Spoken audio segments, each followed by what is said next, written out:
செய்யும் வினைதான் என் செய்யும் என்னை நாடி வந்த கோல் என் செய்யும் கொடுங்கூற்று என் செய்யும் கூரேசர் இருதாலும் சிலம்பும் தண்டையும் சதங்கையும் சண்முகன் தோளும் கடம்பும் என் கண்முன் வந்து தோன்றிடினேன்.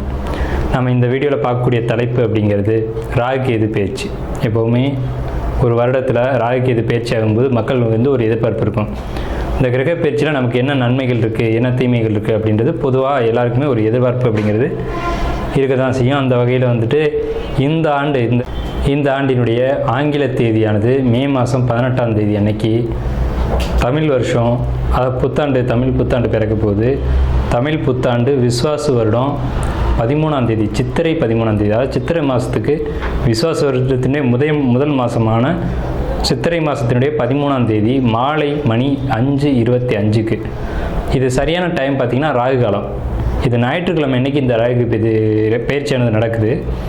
இந்த ஞாயிற்றுக்கிழமை 4 to 6 எப்போவுமே ராகு காலம் அப்படின்ற காலம் பஞ்சாங்கத்தில் குறிக்கப்பட்டிருக்கு. இந்த ராகு காலத்தில் தான் இந்த ராகு பகவான் பயிற்சி ஆகிறார்.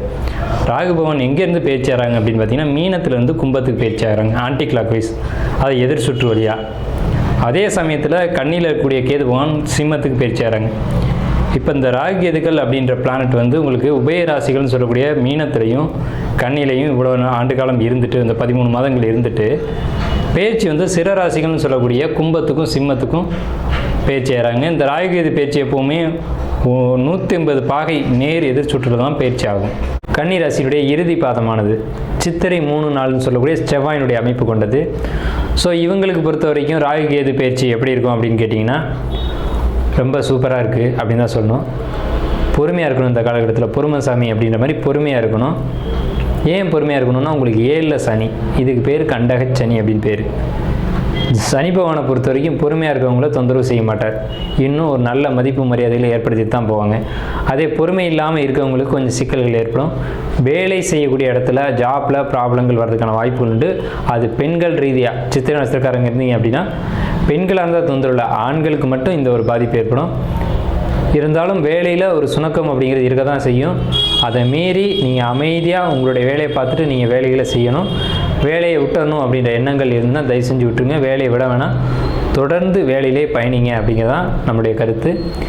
சித்திரை நட்சத்திரத்துக்கு 50க்கு 50% நல்ல பலன்கள் தான் இருக்குது. நெகட்டிவாக எதுவும் சிந்திக்க வேணாம், நெகட்டிவான வார்த்தைகளை பேச வேணாம், அதை குறைச்சிக்கோங்க. உங்களுடைய வார்த்தைகள் எல்லாமே சுபமாக இருக்கட்டும், வாழ்க்கையும் சுபமாக அமையும். ராகு கேது பயிற்சி பலன்கள் 2025. நாம் இப்போ பார்க்கக்கூடிய தலைப்பு அப்படிங்கிறது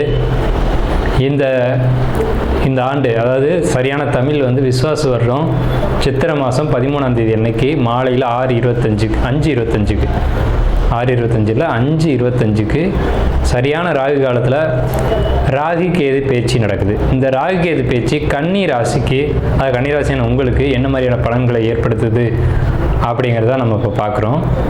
கன்னி ராசியை பொறுத்த வரைக்கும் இந்த ராசி அப்படிங்கிறது காலபுருஷ தத்துவத்தில் 6வது ராசி. புத்திசாலித்தனத்தை அடிப்படையாக கொண்டு வாழக்கூடியவங்க, புத்தி கூர்மையை அடிப்படையாக கொண்டு வாழக்கூடியவங்க அப்படின்னு நம்ம சொல்லலாம். ஏன்னா புதன்னா புத்திகாரகன் அப்படின்னு பேர், வித்தியாகாரகன் பேர்.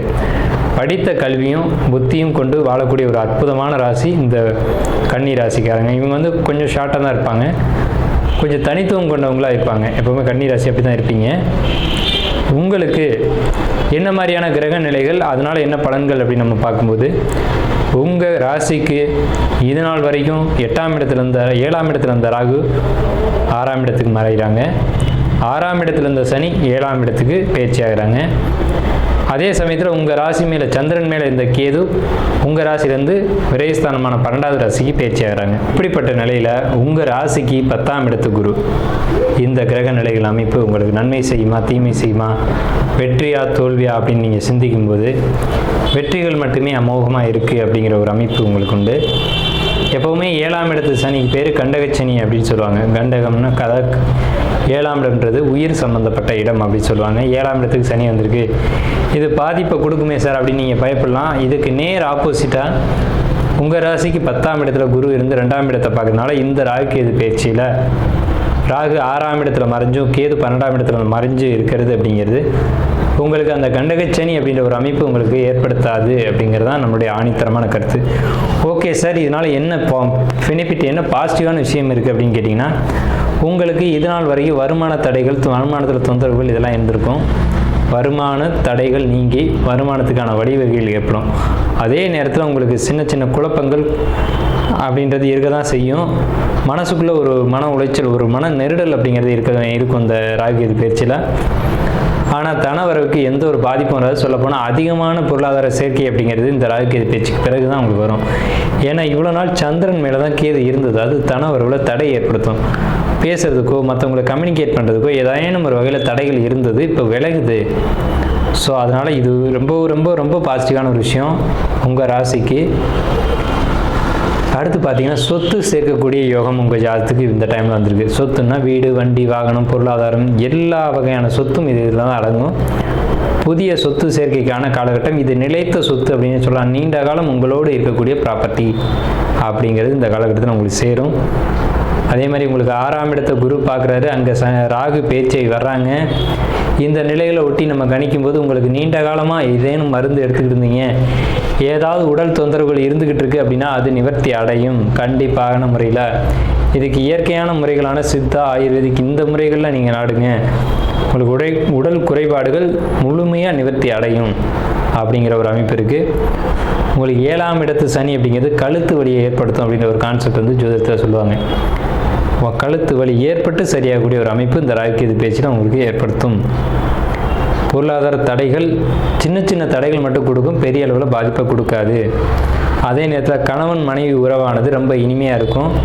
சில நேரங்களில் மட்டும் சங்கடங்களை ஏற்படுத்தக்கூடிய ஒரு அமைப்புகளை ஏற்படுத்தும் அப்படிங்கிற ஒரு அமைப்பு இருக்குது. அதை நீங்கள் விட்டு கொடுத்து போய் தான் சரி செய்யணும். கண்டிப்பான முறையில் பார்த்தீங்க அப்படின்னா கணவன் மனைவிக்குள்ள பிரிவினைகள் அப்படிங்கிறது வராது. பிரிவினைகள் இருந்தால் கூட திரும்ப சேரக்கூடிய ஒரு அமைப்புகள் உண்டு. ஏன் இந்த கான்செப்ட் அப்படின்னு கேட்டிங்கன்னா குரு 2ஆம் வீட்டை பார்க்குறது. 2 தான் கணவன் மனைவி குடும்ப உறவு அப்படிங்கிறது. ஸோ அது ரொம்ப பாசிட்டிவாக இருக்குது. குழந்தைகளுடைய எதிர்காலம், குழந்தைகளுடைய படிப்பை பொறுத்த வரைக்கும் பாசிட்டிவான ஒரு வகையில் தான் இருக்குது. குழந்தைங்கள் வந்து படிப்பை பொறுத்த வரைக்கும் எந்த ஒரு கவலையும் இல்லை. அவங்களுடைய மார்க் அப்படின்றது அதிகமான மார்க் ஸ்கோர் பண்ணுவாங்க அப்படின்ற ஒரு அமைப்பு இருக்குது. குழந்தைங்க படிப்பில் நீங்கள் எந்த ஒரு கவலையும் பட தேவையில்லை. மாணவர்களாக இருக்கக்கூடிய கன்னி ராசிக்காரங்களுக்கு படிப்பு தடையில்லாமல் படித்து அடுத்த நிலைக்கு போகக்கூடிய அமைப்பு. அதாவது 10th படிச்சிக்கிங்க, நல்ல மார்க் எடுத்து ஃபஸ்ட் குரூப், செகண்ட் குரூப் அந்த மாதிரி எடுக்கக்கூடிய ஒரு அமைப்பு. 12th படிச்சிட்டிங்க, மார்க் நல்ல மார்க் ஸ்கோர் பண்ணிடுவீங்க. அப்போது அதாவது 12th மார்க்கை வச்சு தான் நம்மளுடைய எதிர்காலம் அப்படிங்கிறது இருக்குது. இந்த காலகட்டத்தில் தான் உங்களுடைய படிப்பு உயர்வதற்கான காலகட்டம். ஏன்னா இந்த டைமில் தான் உங்களுக்கு வந்து படிப்புன்னு சொல்லக்கூடிய 2ஆம் இடம், 4ஆம் இடம், இந்த இடங்களை குரு பார்வை செய்யக்கூடிய காலகட்டம் ராகு கேது பேச்சினால். ஸோ அப்போ படிக்கக்கூடிய மாணவர்களுக்கு ரொம்ப சிறப்பாக இருக்குது. கல்லூரி மாணவர்களுக்கு ரொம்ப சிறப்பாக இருக்குது. அதே மாதிரி கலைத்துறையில் இருக்கக்கூடியவங்களுக்கு ரொம்ப ரொம்ப ரொம்ப பொற்காலம். அதே மாதிரி திடீர் அதிர்ஷ்டங்கள், திடீர் தனவுறவுகள் எதிர்பார்த்து காத்துட்ருக்கவங்களுக்கான வாய்ப்பு அப்படிங்கிறது சற்று குறையத்தான் செய்யும். உழைத்து சம்பாதிக்கக்கூடியவங்களுக்கான வருமானம் ரொம்ப மிகுதியாக இருக்கும். ஏன்னா குரு 2ஆம் இடத்தை பார்க்குறாங்க. குரு அப்படின்னாலே நேர்மையான வழியில் சம்பாதிக்கக்கூடிய ஒரு அமைப்பு. உங்கள் உழைப்புக்கு சரியான ஊதியம் அப்படின்றதான் குரு கொடுப்பாங்க. ஸோ அந்த அமைப்பு ரொம்ப சிறப்பாக இருக்குது. பொருளாதாரம் இந்த காலகட்டத்தில் ரொம்ப சூப்பராக இருக்கும்.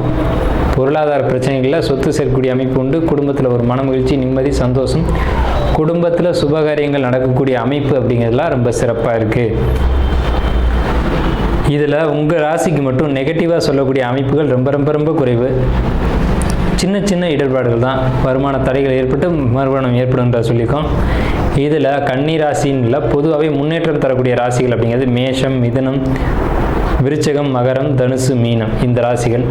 அதில் நார்மலான பலன்கள் அப்படின்னு பார்த்தீங்கன்னா கன்னி ராசிக்கு 60% மேலே நல்ல பலன்கள் நடக்கக்கூடிய ஒரு அமைப்பு உண்டு.